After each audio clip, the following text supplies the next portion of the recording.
Hey everyone, in this tutorial we're going in depth into the formations in Armor Brigade and how they can be applied to certain tactical situations. Next, it's going to increase your immersion, and if you enjoy military strategy, tactics, and doctrine and like seeing it applied to strategy games, I guarantee this is the channel for you, so make sure you leave a like, comment, and subscribe. The first formation we're going to talk about is a column formation. As you can see, we're going to click our mark key, hold control. As you can see, this column formation really restricts our frontal firepower of this unit. However, we do have some flanking coverage with some different tanks. This formation is generally used if you want to move quickly to a location. However, within Armor Brigade, this unit isn't going to follow the road unless you use this formation, which is known as the road march formation right there. When using the road march formation and assigning it a path, it will mainly stick to these lines right here, which are known as the road. The next formation we're going to discuss is the line formation. As you see, this formation puts our units in a long line. We can adjust its spacing with a spacing key. Right here, we can make it more narrow, we can make it wider, we can make it, I believe, wider one more time. And then we're going to discuss this one in detail. You generally use this formation if you really want to focus your frontal firepower on an objective. Obviously, there is some flanking coverage, but we don't have much of it. And generally, you're going to use this formation, the line one, if you have a supporting platoon with you. So as you can see, our frontal firepower is mainly focused on this objective right here. As you can see, there are two suspected minefields, so we are not going to traverse that area right here or right here. And as you can see, there's been some destruction along this area, so our line of sight is a bit more clear. So that's the one thing to note about the line formation, is that it's mainly used to focus your frontal firepower. So we're going to delete these lines, and we're going to move on to the next formation. That next formation, if I can click on a unit after I move the mark key, is known as the wedge formation.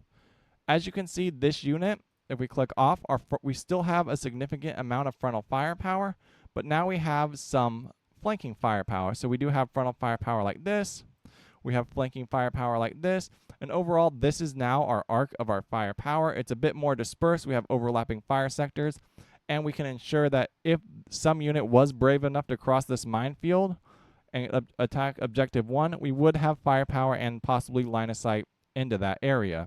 So if someone were to attempt to flank us, we would be able to see them. So that's one thing to make note about the wedge formation. It's kind of hard to maintain. That's one of the biggest things about it. So you'll need to regroup constantly.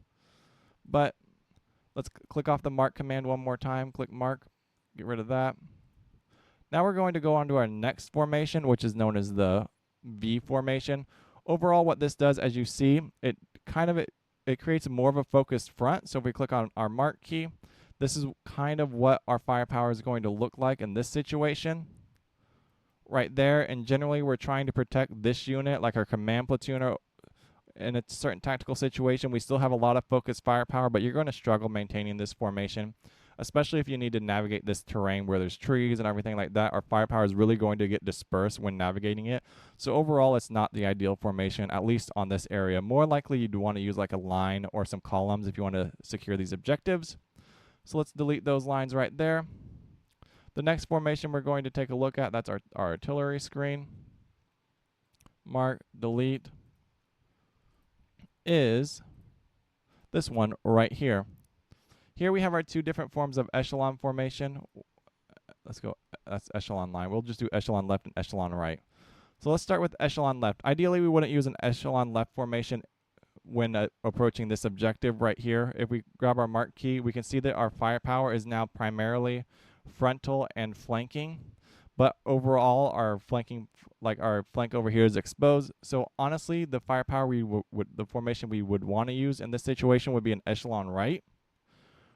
So if we bring this unit up, now we know that we're going to mainly focus our firepower in this general vicinity. Our flanks over here is exposed, and mainly we're screening an objective. So we're kind of approaching something a bit more cautiously. We know there's no units over here on this flank, but we want to like screen this general vicinity over here for enemies and kind of focus our firepower in that general direction. So that's a situation where you would use that wedge formation, or echelon right and echelon left. That one's going to vary every time tactically if you're going to screen situations, if you're going to approach something cautiously, It's something you're going to have to work with and learn how to utilize. But honestly, since we aren't expecting units up here, the echelon right would be a bit better of a tactical formation when approaching this objective. The next formation we're going to talk about, well, that's all of our formations, are the free, march, regroup, and spacing. Obviously, spacing just causes your units to spread out. We can make them really narrow, as you can see.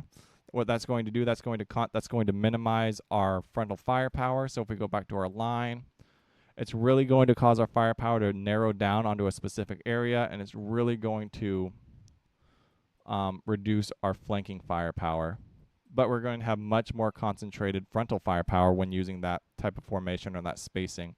It does make you more susceptible to like JDAMs, cluster munitions. So you need to understand what kind of force you're going up against when spacing out. So if you're going into a peer-to-peer situation, you're going to want to go much wider and work with much more like just space between you so you don't all get cluster bombed or all get napalmed all at once.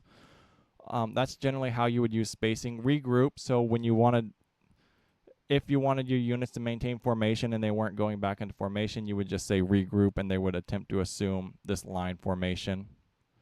Next up, you have free. The free formation is, let's say we had column right here and we said drag it up, right click and advance like several times. We would switch, if we got tired of them running that column formation, we would just go to free, and then after they get to this first area, they would break column and kind of just get to this next waypoint however they would like to. Ideally not super useful, but it may be useful if you want to approach an objective more in a more tactical manner or just hastier. So let's delete all those waypoints. And then lastly, I really want to talk about this road formation. Let's assign a unit a movement order. So a lot of people think column formation forces their units to move along the road. That's not how column formation works. Column formation just means you're going to move in a column, ideally to the objective with less frontal firepower, and you're going to maintain a bit control. If you want your units to move more along the road, you'd use this march formation. That's going to put them in a column formation. But more often than not, they're going to stick to the road when moving to an objective, or at least to this point. So that's how you would move your units along the road if that's something you wanted to do. So let's delete all waypoints, and I'm going to demonstrate that for you right now. So if we were to say column formation right there, and then we were to take this BTR platoon right here, put them in a line formation or a column, drag them over here, and say advance up to here, right? We're going to hit the start button. Let me designate this. This is just our recon aircraft.